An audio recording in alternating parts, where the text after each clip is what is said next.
Essa semana, o Rio de Janeiro parou para assistir à operação da Polícia Militar do Estado no Complexo da Penha e no Complexo do Alemão, que transformou a cidade num verdadeiro caos. Pessoas saindo mais cedo do trabalho desesperadas, o comércio fechando, as escolas fechando, tudo parando, a mídia fazendo uma cobertura completa dessa operação que teve repercussão a nível nacional e até mesmo a nível internacional.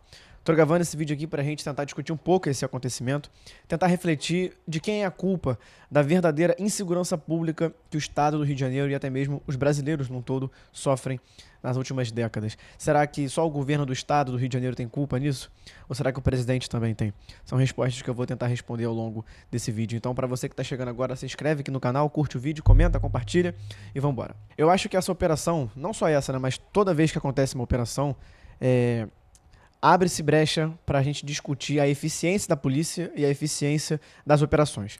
Eu vou começar fazendo uma breve reflexão sobre as operações policiais que acontecem especificamente no estado do Rio, tá?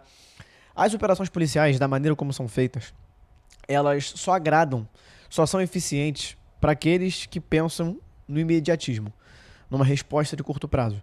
Para quem acha que é só subir a favela, prender bandido, matar vagabundo e apreender armas, que o problema da segurança pública no estado está resolvido. Mas na verdade não é assim que funciona e muitas das vezes as operações servem muito mais para impedir cada vez mais a resposta do estado do que propriamente promover segurança pública para a população. Por que eu estou falando isso? Nessa última operação que teve na terça-feira, para quem acredita na eficiência desse tipo de prática, foi um sucesso, tá? Mais de 100 fuzis apreendidos, mais de 80 ou 90 pessoas presas e mais de 100 mortos. E a maioria, ao que tudo indica, eram suspeitos ligados ao tráfico. A maioria foi encontrado numa mata, né? E quem está se escondendo na mata certamente não é inocente. Mas se tiver inocente no meio também, aí perde esse ponto para aqueles que pensam no imediatismo. Então, para aqueles que pensam dessa maneira, um sucesso. Muita gente presa, muito bandido morto e muita arma apreendida. Mas o grande problema da segurança pública é que o crime organizado no Brasil, ele não é mais estadual, ele é nacional e muitas das vezes transnacional. E isso impacta completamente a maneira como se vai combater a criminalidade nas favelas e nos grandes centros urbanos do Brasil. Por quê? As mesmas facções que controlam as favelas, Brasil afora, controlam a rota do tráfico que fortalece a presença delas dentro dessas comunidades. As mesmas facções que estão aqui no Rio de Janeiro controlando favelas, estão na Amazônia, por exemplo, controlando a rota de armas e de drogas, Brasil afora. Estão operando também em outros países da América do Sul e controlando uma rota de exportação para a Europa desses mesmos ilícitos. O que tem na favela é uma mera ponta de um iceberg. É aquilo que a gente consegue ver e é aquilo que nós, cariocas, sofremos diariamente, que é a violência nas grandes cidades. Mas uma vez que você faz uma operação para apreender aquilo ali e não faz uma outra operação por fora, articulada, interligado com outras forças, para evitar que os mesmos ilícitos cheguem, que a mesma quantidade de dinheiro, armas e drogas cheguem nas comunidades, não vai adiantar nada. Você vai estar colocando policiais em risco, matando a vida de policiais e não vai resolver o problema. Você vai estar fazendo um mero espetáculo midiático para dizer que você está combatendo a criminalidade, quando na verdade o problema da segurança pública nas grandes cidades brasileiras, inclusive no Rio de Janeiro, é uma questão nacional, é uma questão de controle da rota do tráfico. Enquanto houver rota, pode matar 1000 bandidos, pode se apreender 1000 fuzis. No dia seguinte, vai ter mais fuzil, vai ter mais bandido controlando aquele território. E mais, para além dessa necessidade de você interligar a polícia com outras forças policiais nacionais e municipais, você precisa ter um objetivo muito claro quando você vai fazer uma operação em determinada comunidade. Não adianta você destruir o comando daquele território se no dia seguinte você não tomou ele. Você deixou ele lá parado. No dia seguinte vai ter mais gente lá para fazer o papel daqueles que faziam antes de você prender eles. Não vai adiantar nada. E olha o que aconteceu na terça-feira. Mobilizou-se 2.500 policiais. Prendeu bastante gente. Apreendeu bastante arma. Mas a polícia não tomou o território de volta. Ou seja, vai dar semana que vem, quando o assunto der uma reduzida, quando o assunto sair de pauta, e vai ter mais gente lá comandando aquela região, e vai ser preciso cada vez mais a Polícia Civil investigar o que acontece por ali para fazer com que o Estado coloque tropas para ir lá fazer determinada busca e apreensão. Isso não funciona. E é essa política letal e ineficiente que está tomando conta do Estado do Rio de Janeiro há décadas. E não tem nenhuma vontade política de se transformar isso, de alterar essa realidade. Ninguém tenta fazer isso. E aí eu entro no segundo ponto do meu vídeo, que é: de quem será que é a culpa da criminalidade e da insegurança pública que a gente vive no estado do Rio de Janeiro e no Brasil. Vão ter aqueles que vão apontar para o governador, falar, não pode fazer operação, não pode. E do outro lado vai ter aqueles que vão colocar a culpa no presidente Lula. A grande verdade é que todo mundo aqui tem culpa. Todos os dois têm culpa nesse processo. O Cláudio Castro tem culpa uma vez que ele realizou uma operação sem fazer nenhuma conexão com as forças federais e com as forças municipais, o que transformou a cidade num verdadeiro caos, expôs os próprios policiais do estado, expôs a população a uma situação catastrófica e, além disso, agora sim ele está querendo a ajuda do governo federal. E aqui entra o governo federal. O Lula, vamos lá, Lula e segurança pública é um tópico que não tem como deixar passar. O Lula, historicamente, nunca pautou a segurança pública. Se é prioridade no governo dele, tá na 11ª, 21ª prioridade. Não é prioridade do governo dele, tá? E não é só desse governo Lula 3, é do governo 1 e 2 que ele fez. O que o Lula fez na segurança pública no seu primeiro mandato? Quero trazer essa discussão para tona. No primeiro mandato dele, ele tentou criar o Sistema Único de Segurança Pública, o SUSP, uma espécie de SUS, só que da segurança pública. Ele formulou um projeto de lei. Ele debateu isso com os governadores, debateu isso na imprensa, debateu isso com a população. Tinha-se o apoio extremo da população em criar esse Sistema Único de Segurança Pública. Na hora de aprovar e de implementar, o presidente Lula recuou. Ele desistiu de colocar para frente, única e exclusivamente por conta das eleições que estavam se aproximando e ele ia tentar o seu segundo mandato. Tendo em vista esse cenário, o cálculo político dele foi: eu acho que não vale a pena eu implementar um sistema único de segurança pública agora, porque se ele for mal sucedido, eu perco as eleições no próximo ano. E não deu outra, ele desistiu. Ele fez um cálculo político de que não valeria a pena. E desde então, não se debateu mais a necessidade de você nacionalizar o combate à criminalidade e à segurança pública. Veio o segundo mandato dele, ele cagou. Veio Dilma 1 e 2, cagou. E agora, no governo Lula 3, a única coisa que ele fez foi pautar a PEC da segurança pública, que é uma PEC que tenta dar mais autonomia pro governo federal de atuar nos estados no combate à criminalidade.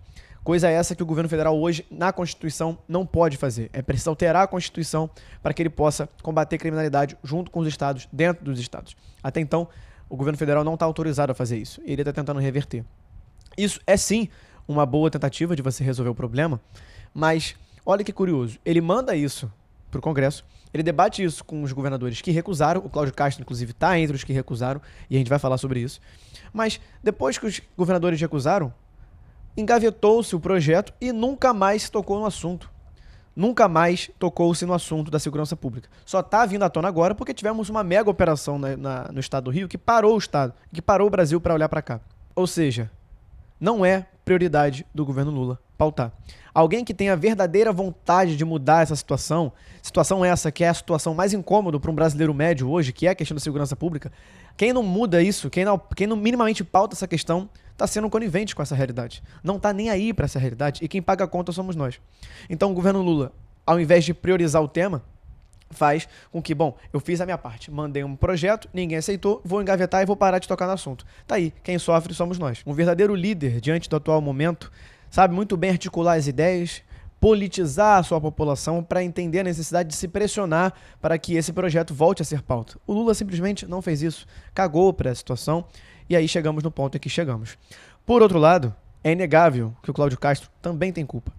Muito por conta do fato dele ter negado esse próprio projeto que iria ajudar os governos estaduais a combaterem a segurança pública. Ele alegou, junto com outros governadores, como o governador do estado de Goiás, Ronaldo Caiado, de que essa PEC ela tira a autonomia dos estados de comandarem as suas próprias polícias militares, de combaterem o crime organizado por conta própria. E aí agora, depois de terem recusado, eles mesmos estão oferecendo ajuda para o Cláudio Castro para ele combater a criminalidade no Rio. O governador de Goiás, Ronaldo Caiado, ofereceu suas tropas para ajudar as tropas do Rio a combater a criminalidade. E o próprio Cláudio Castro, depois de ver a situação, está pedindo ajuda do governo federal para resolver o problema. Ou seja, será que não valeria mais a pena lá atrás, na hora que se reuniu para pautar o projeto dessa PEC da segurança pública, ter aceitado, ter dialogado, ter tido vontade política de ambas as partes, tanto dos governos estaduais como do presidente Lula, de resolver o problema? A grande verdade é que não se resolveu e a situação chegou onde chegou. A tendência agora é que nas próximas semanas isso continue tomando conta do noticiário. O governo Lula continue sendo pressionado para fazer alguma coisa, e ele até agora não se manifestou em porra nenhuma. E o governo do estado também tenha cada vez mais que precisar ajuda, até porque a gente está falando de um ano eleitoral e de uma realidade carioca e brasileira que cada vez mais piora na questão da segurança pública. Outro ponto que eu quero trazer aqui para fechar esse vídeo, para a gente entender de fato as culpas envolvidas nisso aqui. É inaceitável o Cláudio Castro enviar um relatóriozinho dessa operação para o governo dos Estados Unidos, que foi o que ele fez. Enviou um relatório dessa operação para o Donald Trump. Isso diante de um momento, inclusive, no qual o combate às facções brasileiras tem sido motivo de tentar classificá-las como organizações terroristas. E isso tem um peso muito grande. Não existe uma definição jurídica correta para o que é um grupo terrorista.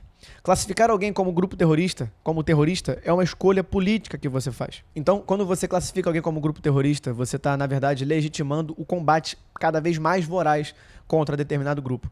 E terrorismo é uma pauta internacional.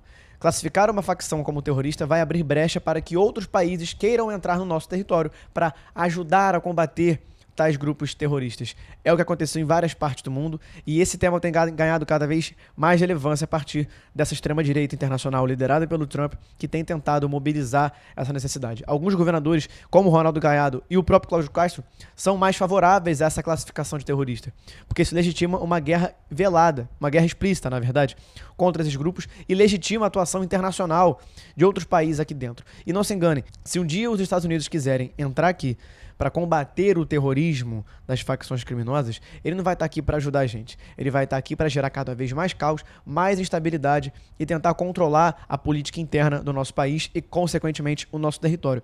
E não se esqueça que, a partir do momento, quando ele quiser, ele pode muito bem favorecer essas facções de maneira implícita para fomentar cada vez mais caos e tentar sair como um grande vencedor. É o que grandes potências fazem contra países mais fracos, desestabilizam por completo. E se já é difícil resolver com a ajuda interna que nós temos, com intervenção estrangeira vai ficar cada vez mais difícil. Isso demanda da gente a clareza de que não dá para delegar isso para uma outra força. Não dá para a gente postergar o debate sobre segurança pública. Não dá mais para a Polícia Militar do Estado do Rio de Janeiro operar sem estar em conjunto com a Polícia Civil, com as guardas municipais, com a Polícia Federal, até com as Forças Armadas. Não dá para combater segurança pública de maneira isolada, com cada uma das instituições fazendo o que quer, fazendo da sua maneira. Não tem mais como. Quem sofre, no final das contas, somos nós. Eu fico por aqui com esse vídeo, espero que vocês tenham gostado. Mais uma vez, vou lembrar para vocês se inscreverem aqui no canal, curtirem o vídeo, compartilharem e até o próximo vídeo.